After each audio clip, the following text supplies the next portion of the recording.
Well, we're back again. We're back. Episode 2. 2. Wow, we really just seasoned veterans over here, you know? Seasoned, truly. I love it. I wonder if we're going to look back one day and just wonder what we were doing. Probably, as we always do.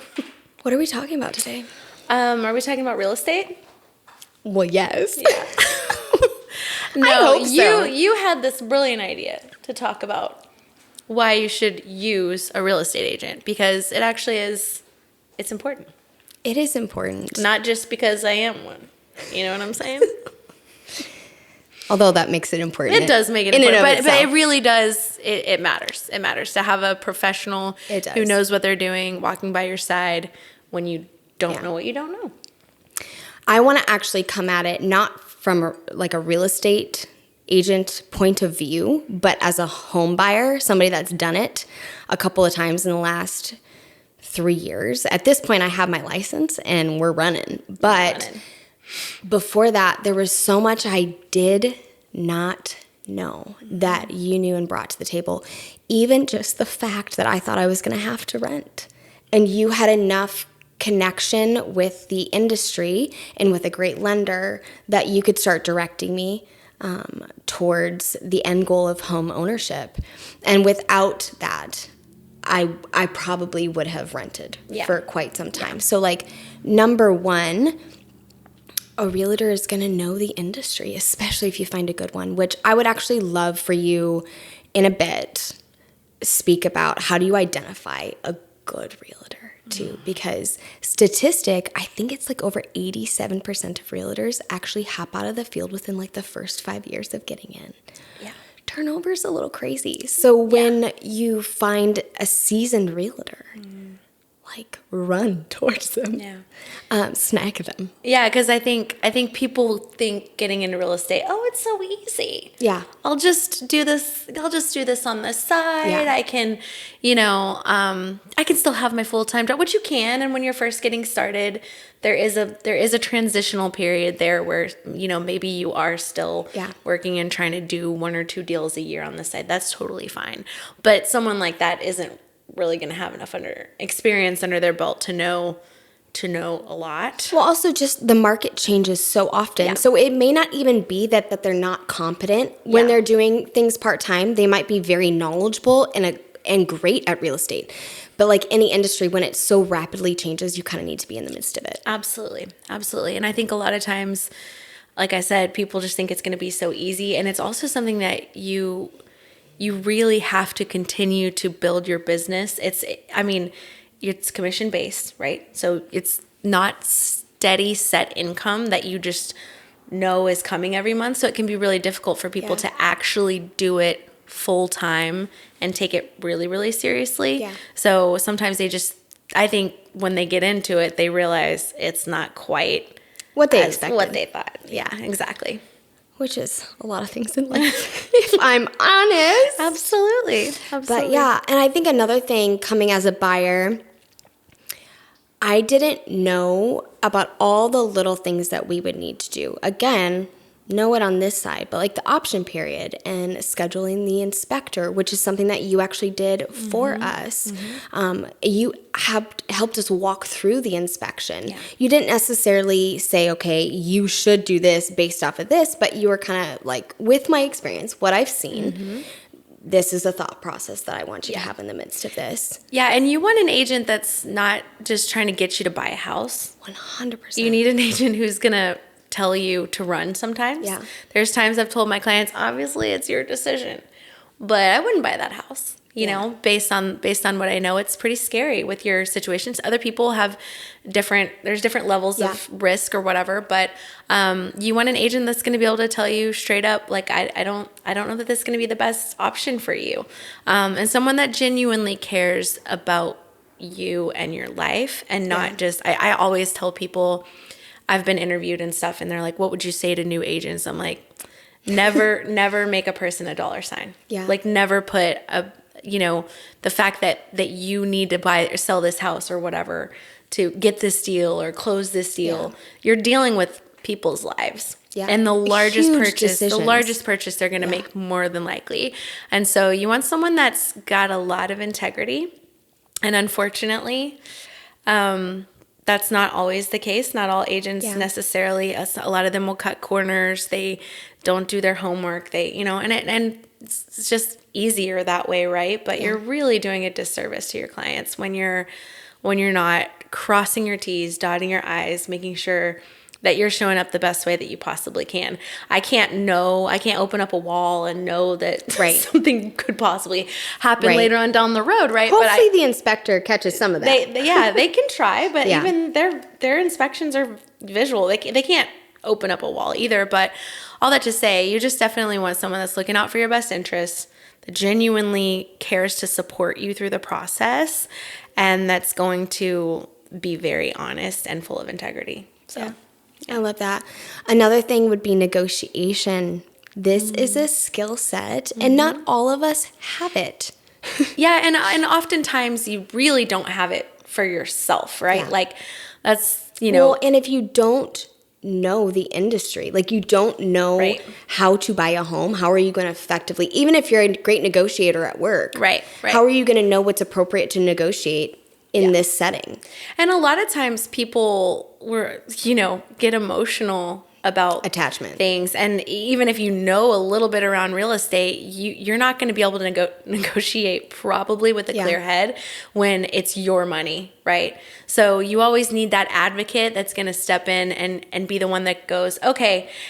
And when you said a skill set, it really is. Because some people are so harsh with how they respond to the other agent, like, oh, we're not going to take that. And it's like, there's a way to communicate clearly, in a very honest manner, in a very upfront manner. Like, this is what's going to work for my client. I'm sorry, we can't go any higher or can't go any lower. But you don't want to be rude. You want to take the other people's perspective as well. I always try to tell my buyers, I'm like, for the seller, right? They listed this thing $50,000 a little too high. Yeah. So that's their expectation. Does that mean you overpay $50,000 for a house? Absolutely not. Yeah. But you have to know when we go in $75,000 lower, what that's going to feel like to them. So the way you deliver information in the negotiation process. Don't want to offend in the process. Yeah. And sometimes people have done that where the sellers are like, I don't want to sell to this person. And it's usually because either they're trying to do it on their own or their agent isn't negotiating in a manner that's respectful. Yeah. And in a manner that's, kind. You always want to know, like, this is big for them too. It's not just big for you. You obviously, my job, if I'm representing the buyer, I'm getting the buyer the best deal I possibly can. And I'm going over and above for my client. If I'm representing the seller, I'm getting the seller the most I can. And that's what everyone's working towards. And oftentimes, well, not oftentimes, every time, buyer wants to buy, seller wants to sell. Yeah. Let's come to a good middle ground. And I've seen a lot of people that make a deal. I've seen a lot of people that just don't have good people skills that really blow up a real estate deal. And I'm like, that was unnecessary. You just got triggered and you didn't know how to respond to someone in a manner that could have easily been avoided. Yeah. We should probably all learn the art of the deal. The art of the deal. For life. I mean, and they're not all the same. And no. Some of them you go in, you're like, I've never encountered this before, So it's crazy. And as of right now, as a buyer, most of the time, it doesn't cost you a thing to work with a realtor. Yeah. The seller is actually paying that. Yeah. Then there's actually like a whole thing on that right now because there's the National Association of Realtors went through a lawsuit. We can touch base on this sometime. But what happened was, and I think they changed the laws in like 2010. Don't quote me on that. But it's now permanently in this episode though. So the buyers used to pay their own agent and sellers paid their agent. And then it became more standard, and everything's negotiable, right? Yeah. In the listing agreement, everything's negotiable. But it became more standard. Which is another good thing to know. Yeah. Because how would you know that? It's all something that can be negotiated. And so, anyways, they changed it in 2010. They made it where the seller basically took on the buy and the sell commissions.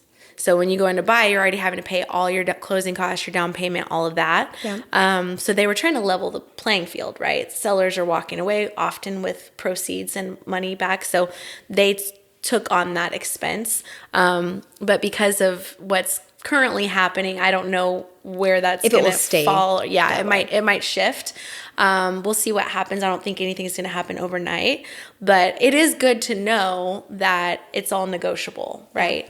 But it used to be, and I've had clients tell me like, do I pay you? Do I write you a check? And I'm like, I mean, that's what I thought before. Like, I had no idea. You don't do that. You don't do that. And it really just depends on the property. It depends on the listing and what the listing agent has, the listing agent and the seller and the listing agent's broker have agreed on. Yeah. So that makes a lot of sense. Well, I want to transition to the selling side because I think a lot of times we see people try to sell their house on their own, thinking I'm going to save that commission. And I found some stats around it that I think are crazy and I wanted to speak to. And then I would love for you to share maybe even some stories. I'm sure you've kind of seen some of these things played out. Yeah. But number one, 10% of all home sales are for sale by owner. So it's already a smaller category.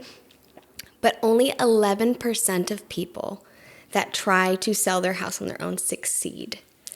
Yeah. And their house is typically priced 35% or sells for 35% under what they could have gotten had they been using a professional real estate agent because, again, they're going to know the industry and what things are going for right now. Also, I thought this was so interesting. They polled buyers. 73% of buyers believe that they can out-negotiate a homeowner.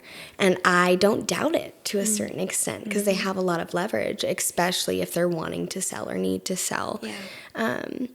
And so I just want to dive into that a little bit because I think most people, when they're doing for sale by owner, I don't think it's just for kicks and giggles. No. I really do think that they're trying to save that commission, but typical commission is around 6% right now. Yeah. And that's for the seller side, the buyer side that the seller is paying. And to hear that the house is typically priced 35% under, I mean, you're losing 29% of. Yep. And I've seen so many situations where they put it up for sale by owner. They think they know. They've looked at their Zestimate on Zillow, and I'm like, those are not accurate. No, they're not. They're not accurate. Just everybody know that. No, tax assessment. Yeah. Even if you've had an appraisal done on your property because you refinanced or something, that's not market value, right? So I've seen it happen time and time again, and then really you get kind of shot in the foot because, like I said, bringing in that emotional aspect, they're trying to negotiate. The buyer walked in and they're like, oh, they're so sweet. And they want to add in the TV and and they start, all of a sudden you start kind of giving away the farm. Or you either have one type of personality. Yeah, I was going to say, or you have the other extreme. Or you have the other extreme of like, this house is worth this much. And it's really not, right? So I have often seen for sale by owners not go well. Yeah. And now if you know what you're doing and you've done it before and it's not to say that it can't be a good thing at times. I mean, obviously I'm a real estate professional, so I'm going to err on the side of you should have a real estate professional. Yeah. They don't know what they're doing most of the time. I think even the paperwork aspect that's what I was going to say. I'm not saying that you can't learn it, but it might be a full-time job for a second. I had some friends who decided to sell their house on their own, and they were like, hey, like, we got this contract. Can you take a look at it? And I'm like, well, I'm not representing you, but of course I reviewed it. Yeah. They had all these boxes checked that they had no idea. And I was like, no, you don't want to do that. And they're like, you know what? We think we want to work with you. Binding contract as well. It's not just for funsies. Absolutely. Not just for funsies. And you really can, one thing that's checked incorrectly on there can save or costs you quite a bit. So if you don't know what you're looking at or have an attorney looking at that with you to kind of walk through that with you, it is a very hefty legal document, right? Even the title work, there's so much you want to make sure is taken care of for you. So I've seen it not go well at all. Yeah, so those statistics are very interesting. I think I read somewhere, this was a couple years ago, but it was like 92% of for sale by owners ended up, like, it didn't go well.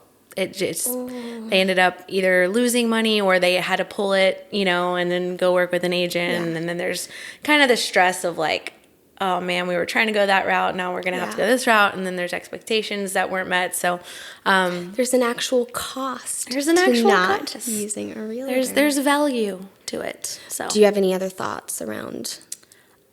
Like using a real estate agent? Yeah. I would say, I just think it's so important, and we can take this out of real estate too, just to have the right team around you. You really want a good real estate agent, a good lender, a good escrow officer. Even just in life, right? We weren't meant to do it alone. No. And you need people around you because you don't see what you don't see. Yeah. And other people are going to bring a piece to the table. They're going to have something to say, something to give, something to contribute. And it's just better when you have a good team with you, whether that's work related or life related, like friendship wise, community. It's just important, Yeah, I've heard it said that you really can't build something great without a team. Like, you might be able to build something good or okay, but to build something great, it's just not going to be possible by yourself. Yeah. So applying it here, you're probably going to get a better deal on the buyer side, make a healthier choice, and on the seller side, you're probably going to actually come away with quite a bit more. Probably quicker as well. So I love that. Well, we kind of want to make it a habit to talk about or answer questions that people have brought to the table. And one thing that was presented is someone didn't know that their mortgage can fluctuate year to year. I know I didn't know that. But home insurance and property taxes actually can affect that. Yep, absolutely. So your principal and your interest aren't going to change. Yeah. But if you have your mortgage all escrowed in, if you have insurance and taxes all added, PITI, principal, interest, taxes, insurance. Yeah. If you have that all lumped in together, that's going to change. And I've heard some horror stories from people who, they went in to make an offer on a property. They got an estimate from their lender on how much the mortgage payment would be. And it was going off of the taxes that current year, which is what they normally do. But you want to know to ask, is that going to change? And it's going to change every year because property taxes change every year. Or reassess. They but reassess. There can be big jumps. Right. There's the big jumps. That's what you want to avoid. So there's times where someone is over 65, living in the house, have lived there years, and it has an exemption on there. Or if there's a veteran in there. And what would an exemption be? Yeah, so an over 65 exemption, like they don't pay the same taxes once you hit that bracket. Kind of like a tax break, because of their age, or even stage. A homestead. When it's your homestead, Yeah. You have a homestead exemption that they can only up the taxes by 10%. And so if you have somebody that's a landlord that doesn't have a homestead exemption, that's different, right? Yeah. So all that to say, I've heard horror stories of clients getting into a home, and then the next year their taxes shoot up and they're having to pay $500-600 a month more, and they're all of a sudden like, what did we do? So as much as you can, and here's the catch-22 with that. If the value of the home went up, you also have more equity in your house, right? But that's going to make your property taxes higher. Yeah. I have a great company that I use personally. So if anybody would like this, feel free to message me. But that will fight your taxes for you. You can do it yourself. I have a couple of rental properties, and they'll just assess value, and they try to kind of keep the taxes down as much as possible. Yeah. And if they've assessed the value way high, they're going to come in and fight that. But that is something you want to make sure you're going into. This last year, insurance rates went, I think, 55%, right? So that's going to affect everybody's bottom line when it comes to their monthly payment. And so you do want to know that number that you get when you're signing on your closing docs at closing day. That's going to change. And there's been times that it goes down. Sometimes they overestimate how much. Is that not the best years? It's the best. It's like all of a sudden you get a refund check, or they say, hey, your new monthly payment is actually going to go down some. But you just have to know that is going to fluctuate, and you want to make sure that there's not any major surprises there. Yeah, that makes a lot of sense. I'm actually excited. Speaking of home insurance, later in the month, we're going to be having a friend on that's in the home insurance and auto insurance industry, and she's going to be sharing a lot of tips and things like that. So hopefully that's even helpful. Yeah, in absolutely. this little conversation And here. she's phenomenal. So Yeah, I'm excited for responding that. to that question. But great question. Keep them coming. Keep them coming. We love answering them. Absolutely. And yeah, I think that's it for today. Huh? It's a wrap. Amazing. Bye. Bye.